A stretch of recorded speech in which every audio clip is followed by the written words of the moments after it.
Hey guys, tonight we're going to wander into one of those cozy, gloomy corners of history. So, dim the lights, fluff your pillow, and let's take a slow drift through the Tower of London. Now, if you've ever taken a tourist trip to London, you might have seen the tower hyped up as a medieval horror show. Bloody walls, ghosts of queens, executioners lurking in the shadows. Basically, the marketing team really leaned into the whole spooky aesthetic, but the reality was complicated. Some prisoners actually lived in relative comfort, while others, well, they got a little less room service and a lot more chains. So, what did happen to prisoners in the tower? Well, first, let's set the mood. The Tower of London wasn't originally built as a prison at all. It was a fortress, ordered up by William the Conqueror after he invaded England in 1066. William was one of those guys who couldn't leave well enough alone.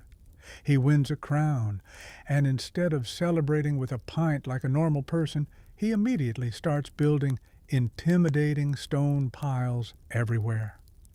The tower was basically his "don't mess with me" architectural flex. Over time, though, people figured out that if you already had a giant stone fortress with moats and armed guards, you might as well use it to stash away inconvenient people. You know, political enemies, rebellious nobles, wayward queens. Sort of the medieval version of muting someone permanently. Now, contrary to the tourist brochure vibes, the tower wasn't exactly a dungeon full of skeletons and dripping water. At least, not for everyone. It was more like a sliding scale of misery. If you were high-ranking, say a duke or an earl, you probably had a furnished room, servants, decent meals, and maybe even some wine. Basically, glorified house arrest, just with fewer windows and more guards staring at you. On the other hand, if you were some unlucky commoner accused of treason, your stay might involve the lower Wakefield Tower, which was less luxury suite and more moist basement with rats. Let's drift to a few examples, because no sleepy history tour is complete without meeting the tower's most awkward house guests. One of the earliest big-name residents was Ranulph Flambard, a bishop who got tossed into the tower in 1100. His crime? Embezzlement, because apparently siphoning money from the crown was frowned upon, even if you were wearing a bishop's hat. But Ranulph gets bonus points for creativity. He's famous as the first person to ever escape the tower. How? With a rope smuggled inside a wine cask. Yes, his friend sent him a cask of wine. He had a feast with the guards. Everyone got drunk, and then he tied the rope to a pillar and shimmied down the wall. Basically, he pulled off the medieval version of a frat party jailbreak. But don't worry, the tower quickly made up for that embarrassment by keeping other people firmly locked inside. Take Anne Boleyn, for example. She gets to be one of the tower's most famous guests. She arrived not for a spa weekend, but because her husband, Henry VIII, decided she was annoying, possibly unfaithful. And, well, he just wanted to marry someone else. Classic Henry. He had Anne confined in the tower in 1536, where she spent her final days before being executed on Tower Green. Anne supposedly said her imprisonment was too good for her, which is a nice bit of sarcastic resignation. Honestly, same Anne, same. Another unfortunate royal lady was Lady Jane Grey. She's sometimes called the 9 Days Queen, because that's how long her reign lasted before everyone decided, nah, we'd rather have Mary Tudor instead. Poor Jane was tossed into the tower and eventually executed there in 1554 at the tender age of 16 or 17. You know, just your average teen drama. except instead of getting grounded, she got beheaded. Now, you might think the tower was all doom and gloom, but here's the weird part. Some people actually left. Yeah, like alive. That's something the brochure doesn't emphasize. Prisoners could be released, pardoned, or even just swapped around depending on who was in power. The tower wasn't always the final stop. It was more like the medieval waiting room of fate. Take Sir Walter Raleigh. He was in and out of the tower multiple times, and during one of his stays, he actually wrote a book, The History of the World. Imagine being locked up, and instead of sulking, you decide, well, I've got time, might as well write all of history. A very Raleigh move. He also managed to father a child during his imprisonment, which raises a few questions about just how strict tower security really was. And then there's Guy Fawkes. Yes, the remember the 5th of November guy.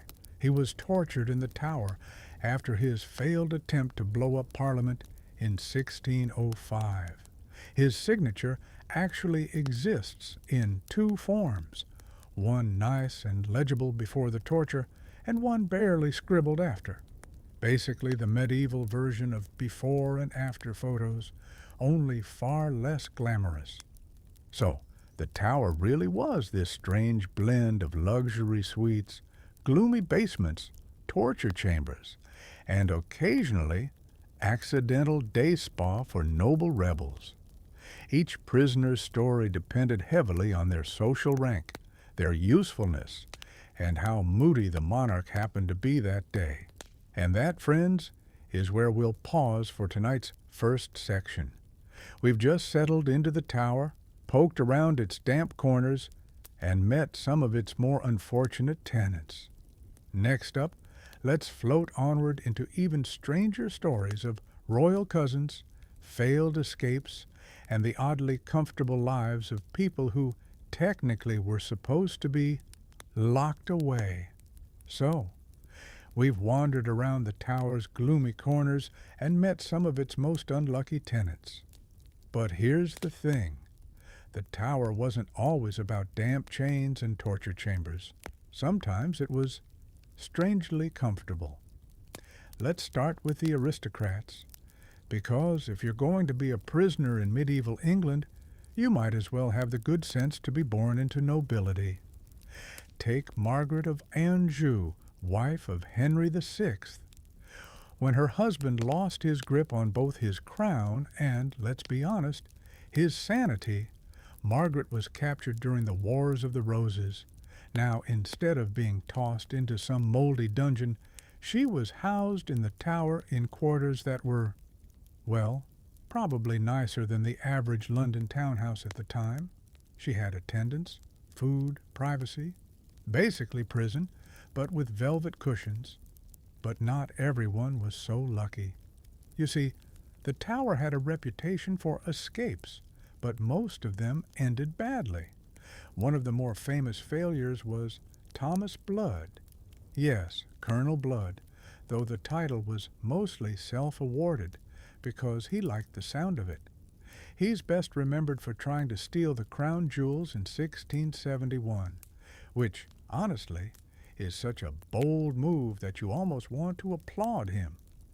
He disguised himself as a clergyman, sweet-talked his way in, and then made a clumsy attempt to grab the crown and leg it out of the tower. Spoiler, he didn't make it. He was arrested. But here's the twist. Charles II not only pardoned him, but gave him land and money. So sometimes trying to rob the king in broad daylight could actually upgrade your career. Only in 17th century England. Escaping the tower was never exactly easy, though. Remember Bishop Ranulph with his rope in a wine cask trick?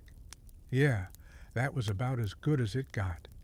The tower was built with thick walls, iron gates, and men whose entire job description was, "Don't let anyone leave." Even if you did manage to get outside, you'd usually have to cross the Thames under the eyes of watchful guards. It wasn't impossible, but it was a lot trickier than the movies like to make it look. Still, some people managed to carve out weird little lives inside. Walter Raleigh, as I mentioned before, basically turned his imprisonment into a productive sabbatical. He wrote, he gardened, he educated his son. Imagine being locked up in a fortress and still managing to be more productive than most of us on a Sunday. It's almost insulting. Raleigh even had his own private laboratory where he conducted experiments with chemicals and plants. So, yeah, prison, but make it science camp. Then there were the princes in the Tower. You probably know this one. The two young sons of Edward IV who were lodged in the Tower in 1483. Their uncle Richard, Duke of Gloucester, was supposed to be protecting them. Instead, they just vanished. Historically, most people assume Richard had them quietly killed so he could grab the crown for himself as Richard III. But the real tragedy is that the Tower became infamous not for what it did to prisoners, but for what it symbolized, the place where inconvenient heirs could simply disappear. And disappear they did. Of course, not every royal relative who ended up in the Tower got murdered. Some just got an extended time out. Elizabeth I, before she became queen, was imprisoned there by her half-sister Mary Tudor. Elizabeth had been accused of plotting treason, which, given the Tudor family dynamics, was basically like being accused of breathing too loudly. She spent a couple of months pacing the Tower gardens, writing letters, and probably wondering if she'd ever get out. Eventually, she was released, and she went on to rule for decades. But it's worth remembering, for a time, one of England's most iconic queens was just another worried woman locked in the Tower. And then there were the everyday folks, the ones whose names we don't always remember. Political rebels, unlucky soldiers, accused heretics. Their stays weren't cushioned with velvet pillows or history of the world writing projects. They often faced brutal questioning, sometimes torture, and sometimes long, slow deaths in the Tower's darker corners. The rack, for instance, the device that stretched people like medieval taffy, was used inside the Tower on more than one occasion. Guy Fawkes met that fate, and so did countless others who lacked noble titles to shield them. Yet here's the odd contrast. For every horror story, there's another that feels almost boringly normal. Prisoners walked the grounds, chatted with guards, and in some cases even entertained visitors. The Tower wasn't always a hellhole. Sometimes it was just awkward. Imagine being a courtier sent to visit a disgraced noble, drinking wine together while everyone pretended not to notice the armed guards standing outside the door. And through all of this, the Tower kept its strange dual identity, half fortress, half prison, half royal residence. Yes, that's three halves, but the Tower never made sense mathematically. It was where kings stored their treasure, where queens spent their final nights, where children disappeared, and where adventurers plotted escapes with wine casks and rope.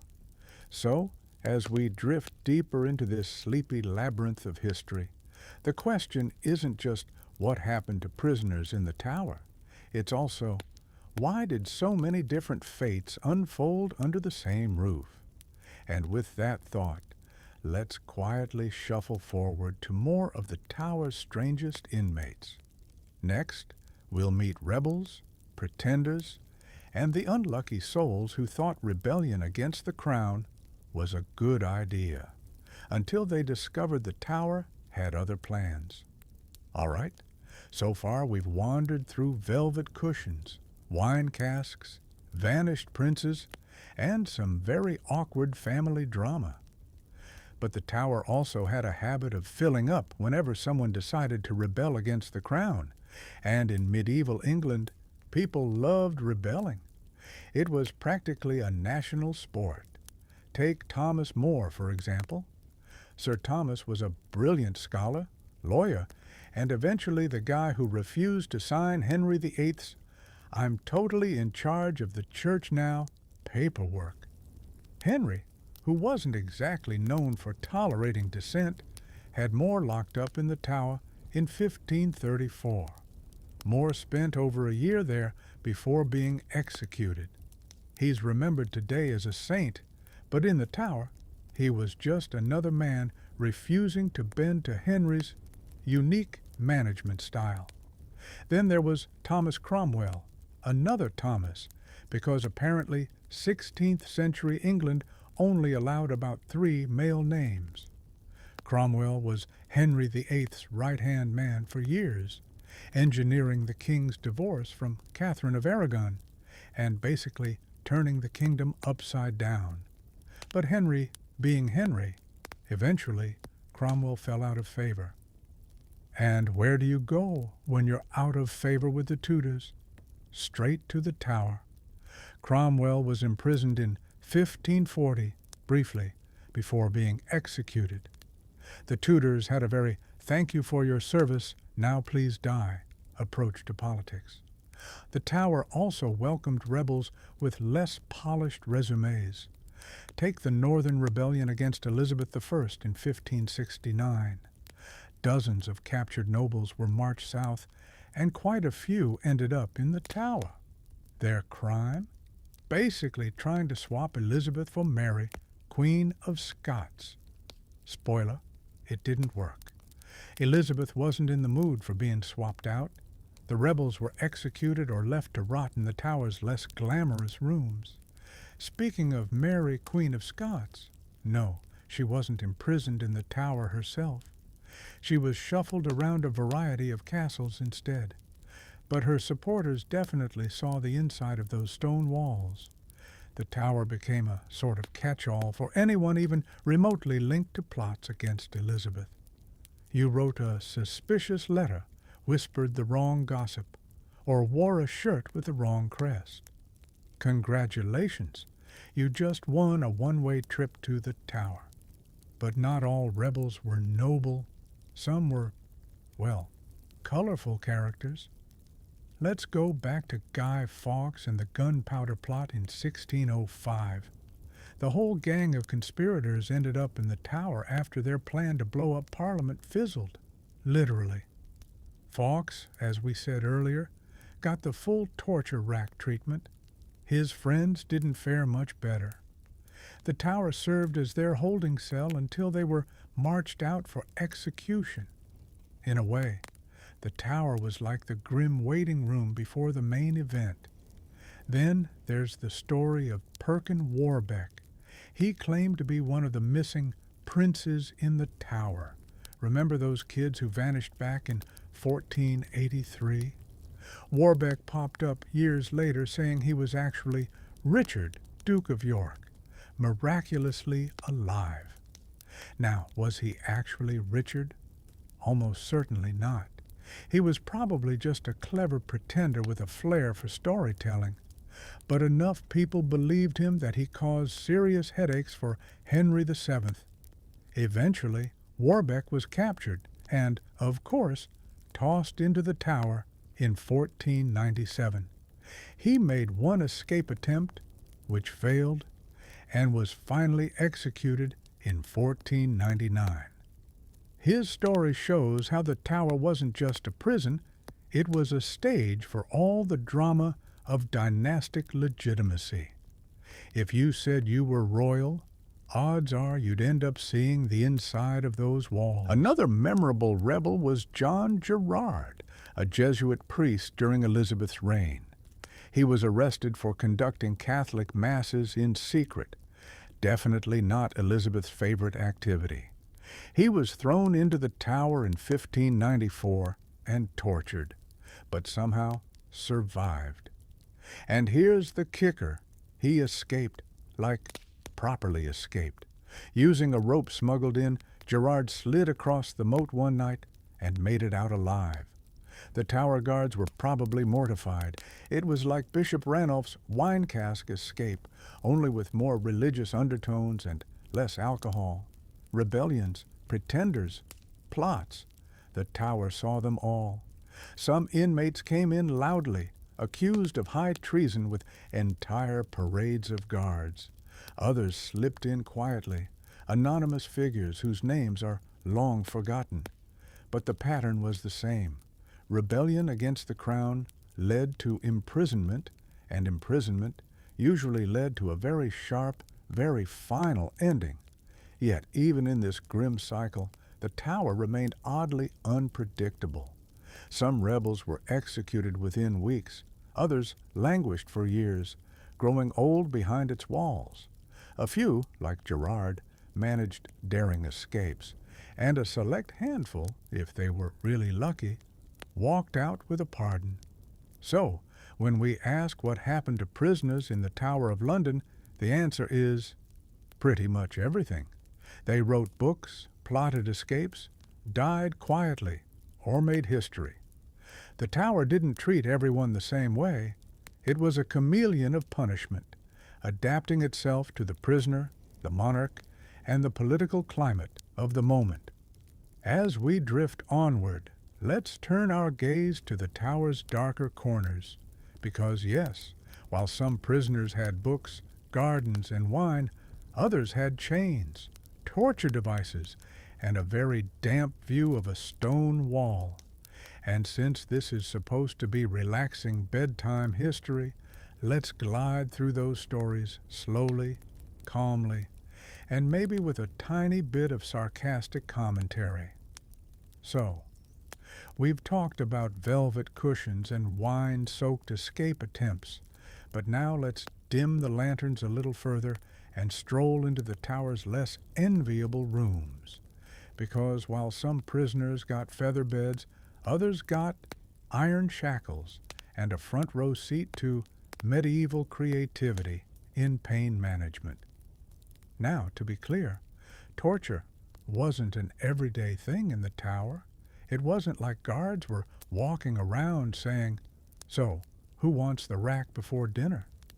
It was technically only supposed to be used under very special orders from the crown, which sounds comforting until you remember that special orders basically meant whenever the monarch was in a mood.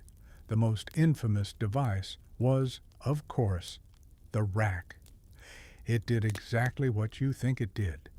Pulled people apart like human pizza dough. The prisoner would be tied at the wrists and ankles, then slowly stretched as the rollers turned. Supposedly, the idea was to extract confessions. In reality, it usually extracted shoulders from sockets. Guy Fawkes got the rack treatment after the gunpowder plot.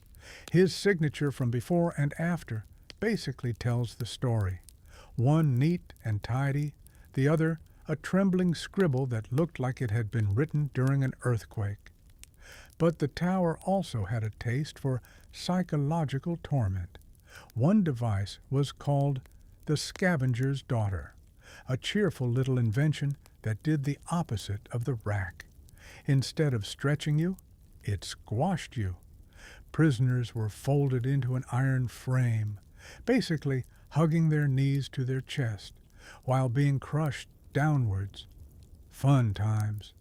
There was also the manacles treatment, hanging a prisoner from the wrists, sometimes for hours, sometimes for days. It wasn't elaborate, but it was brutally effective. Nicholas Owen, a Catholic priest, endured this in the early 1600s and died from the injuries. Then we have the oubliette. Now, oubliette is a fancy French word for little place of forgetting, which is exactly as cozy as it sounds. The tower supposedly had one, a pit where prisoners were left in darkness, alone until they were conveniently forgotten. It's debated how much this was actually used, but the legend alone was enough to terrify people. And sometimes in medieval history, the legend mattered more than the reality. Of course, not every prisoner faced torture. A lot of them just sat in chains. Some were shackled to the walls. Others were given a little more freedom to shuffle around. One prisoner, John Gerard, remember him, the Jesuit priest who eventually escaped, wrote about being hung from manacles in the tower. He described the pain, the numbness, and the fact that his guards seemed disturbingly cheerful while doing it, which is always nice. A little customer service smile while they hoist you up by the wrists. But here's the irony. While torture did happen, it wasn't nearly as common as pop culture suggests. The tower's reputation grew into this grand, terrifying symbol of medieval cruelty. But the reality was often more bureaucratic. A lot of prisoners were just held there quietly until their fate was decided, sometimes months, sometimes years. Torture was rare enough that when it happened, it made records, which is probably why we know so much about it. Still, the tower's reputation as a torture chamber became part of its identity. Foreign visitors loved to exaggerate it. They'd write home saying, "England has this terrifying fortress where everyone is tortured daily," which, to be fair, did wonders for keeping rebellious nobles in line. It was propaganda as much as reality. And yet, for every grim tale, there's an oddly domestic one. While Guy Fawkes was being torn apart on the rack, someone else in the tower was probably sitting by a fire, eating bread and cheese, and wondering when they'd be released. That's the weird duality of the place. You could have horror and coziness existing side by side, depending on your rank, your crime, and your royal connections. Even the executions weren't usually inside the tower itself. Contrary to the spooky myth, most prisoners weren't dragged down into dungeons and murdered in the dark. They were marched out to Tower Hill just outside the fortress and executed in public, heads on spikes, crowds watching, the whole show. The tower wasn't the execution ground, it was the waiting room. A very uncomfortable waiting room, but still, just the prelude. There were exceptions, of course. A handful of high-profile figures, like Anne Boleyn and Lady Jane Grey, were executed inside the tower on Tower Green. This was considered a private execution, meant to avoid the chaos of a public spectacle. It was quieter, more controlled, and, if you squint, more dignified. If getting your head cut off can ever be described as dignified. So the tower was many things at once: fortress, palace, symbol, and yes, sometimes a torture chamber. But its darkness was always unevenly distributed. Some prisoners lived like gloomy nobles, others suffered like forgotten shadows, and yet both groups contributed to the tower's chilling reputation, a place where you never really knew what would happen until it did. As we drift further, let's move away from chains and racks and take a calmer walk into how the tower also doubled as a royal zoo, a treasure vault, and occasionally just a very expensive storage unit. Because why stop at prison when you can also throw in lions, jewels, and misplaced royal cousins? So, we've had our tour through chains, racks, and the less cozy corners of the tower. Now let's shuffle into one of its more surprising roles: zoo, treasury, and yes, the medieval version of a cluttered attic. Because the tower wasn't only for prisoners, it was for pretty much anything the monarchy couldn't figure out where else to put. Let's start with the animals, because why not? The Tower of London once housed a full-blown menagerie. Lions, leopards, monkeys, bears, all packed into the fortress like the weirdest Airbnb guests imaginable. The origins of this zoo go back to King John in the early 13th century, but it really expanded under Henry III. He received exotic animals as diplomatic gifts. You know, normal things like a polar bear from Norway. And in true English fashion, they chained the polar bear near the Thames and let it fish for its dinner in the river, because nothing screams royal prestige like a confused polar bear dangling on a rope in medieval London. The lions, though, became something of a Tower tradition. They lived there for centuries, pacing around in cages, occasionally scaring tourists.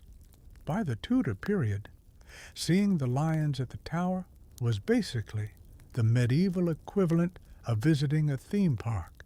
Pay your fee, gawk at the exotic beasts, maybe lose a finger if you lean too close. The animals gave the Tower an extra edge of spectacle, a reminder that the monarchy was powerful enough to own not just crowns, but literal wild beasts. Now, imagine being a prisoner in the Tower and hearing lions roaring at night. You're already stressed about your possible execution, and then there's this low growl echoing through the stone halls. It must have been unnerving, though perhaps also a bit of a distraction. Yes, I might be tortured tomorrow, but at least I don't have to share a cage with the bear. Perspective. But animals weren't the only non-human residents. The Tower was also the Crown's personal treasure chest. The crown jewels, those glittery symbols of monarchy, were kept there for centuries, and they still are today. Except, of course, during the brief interlude when Colonel Blood tried to steal them in 1671. Remember him? The fake clergyman with sticky fingers? After his disastrous attempt, security was beefed up, though clearly not too much, since tourists can stroll right past the jewels now, as long as they keep moving and don't linger too long. Beyond jewels, the Tower also stored weapons, armor, important documents, and occasionally random clutter. Think of it as the monarchy's junk drawer. Cannons, banners, exotic gifts, all stashed behind those intimidating walls. The Tower wasn't just a prison, it was an everything hub, a fortress of convenience. This everything under one roof identity created some bizarre overlaps. Imagine being a prisoner walking the yard and realizing you're living next door to a lion, a stash of gold, and a pile of medieval weaponry. The Tower was essentially a medieval mashup, half zoo, half bank, half prison. Again, three halves. Math was never the Tower's strong suit. And then there were the ravens. Today, the Tower still keeps them, and legend says that if the ravens ever leave, the monarchy will fall, which is a dramatic way of saying someone forgot to feed the birds. The tradition of ravens probably dates back to Charles II in the 17th century. But of course, like all things in the Tower, the legend has inflated over time. Now the ravens are pampered, well-fed, and officially employed. They even have names. Somewhere out there, a raven named Merlina had a better benefits package than most medieval peasants. So, when we picture the Tower of London, it's not enough to imagine just dungeons and executions. It was also a roaring, clanging, glittering space full of animals, treasures, soldiers, clerks, and nervous prisoners. Sometimes all in the same week. And this jumble of purposes gave the Tower its strange, layered identity. It wasn't only a place of fear, it was also a place of spectacle. Families came to see the lions. Diplomats came to admire the jewels. Prisoners came, well, unwillingly. But the point is, the Tower wasn't one thing. It was everything. And maybe that's why it lingers in the imagination. If it had been just a prison, it might have faded into history like so many other castles and keeps. But because it was prison and palace and zoo and treasury, it became this strange symbol of monarchy itself, glittering and terrifying, cozy and cruel, all at once. So, as we drift on, let's leave the lions in their cages and the jewels in their vaults. Next, we'll step into the later history of the Tower, when it stopped being such an active prison and started becoming a relic of itself. The age of political prisoners gave way to the age of symbolism, tourism, and the occasional ceremonial execution, because nothing says heritage site like dusting off the executioner's block for one last use. By the time we wander into the 17th and 18th centuries, the Tower of London was, well, not quite the same terrifying pit of despair it once had been. It still had its lions, it still had its jewels, and yes, it still had the occasional unlucky prisoner. But the glory days of dramatic medieval executions and scandalous imprisonments were fading. Slowly, the Tower was settling into retirement. Let's think of it as an aging rock star, once loud, wild, and dangerous, now mostly doing nostalgia tours. The Tower wasn't irrelevant, but it was no longer the main stage of English political drama. Instead, it drifted into a gentler, if somewhat shabby, second act. One of the big shifts was the decline in high-profile prisoners. After the Civil War, the monarchy had a slightly awkward relationship with locking up nobles, mostly because nobles were increasingly touchy about things like rights. There were still notable exceptions. For example, in the 1700s, the Jacobites, supporters of the exiled Stuart dynasty, ended up in the Tower. A few of them faced execution, just to remind everyone that treason was still frowned upon. But compared to the blood-drenched Tudor days, the numbers were small. The Tower was becoming less about torture and more about storage. Even the conditions changed. Earlier, a prisoner might have been chained in a damp cell or interrogated on the rack. But by the Georgian period, if you were wealthy enough, you could pretty much rent comfort. Prisoners like Lord Nithsdale lived with relative ease, receiving visitors, enjoying decent food, even writing letters. Not exactly Club Med, but not quite a dungeon nightmare either. Meanwhile, the Tower's role as a fortress was slipping too. London was growing, modernizing, and frankly, stone walls and a moat filled with sewage were not exactly cutting-edge defense technology anymore. Gunpowder had changed the game, and the Tower looked less like a fortress and more like an oversized relic. Soldiers were still stationed there, yes, but mostly for ceremonial reasons. Think of it as a job with more parades than battles. This is the period when the Tower started shifting into a tourist attraction, though not the kind of polished experience we'd expect today. Early visitors came to see the menagerie, the crown jewels, or just the general creepy castle where people were once beheaded vibe. Guides, often yeoman warders, the famous beefeaters, would show them around, and naturally the stories told were heavy on drama and gore, whether or not the details were accurate. Tourists didn't want a lecture on military architecture. They wanted to hear about Anne Boleyn's ghost walking headless through the halls. Ah, yes, the ghosts. By the 18th century, the Tower was as famous for its supposed hauntings as for its real history. Anne Boleyn was the star, of course, sometimes said to wander with her head tucked under her arm. Other ghosts included Lady Jane Grey, the little princes in the Bloody Tower, and random monks who apparently had nothing better to do than moan in the corridors. Ghost stories made the Tower atmospheric, and atmosphere meant ticket sales. It was, in a way, an early form of dark tourism. By the 19th century, the Tower had fully embraced this tourist role. The animals were eventually moved out. The new London Zoo was established in Regent's Park in 1828, and the lions and bears finally left their gloomy cages, but the jewels remained, polished and displayed for maximum sparkle. For Victorians who loved a good mix of royalty and morbidity, the Tower was irresistible. They could admire crowns in the morning, then whisper about executions in the afternoon. A perfect day out.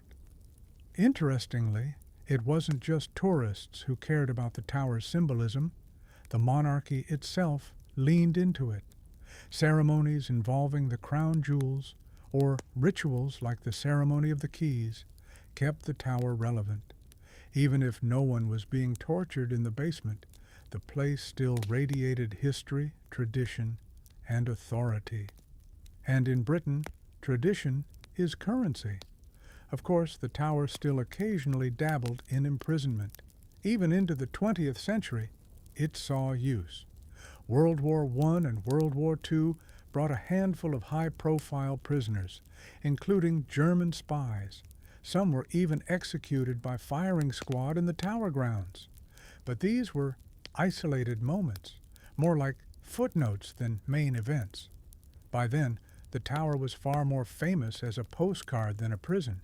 So, in this phase, the Tower became something stranger, not feared, not forgotten, but curated.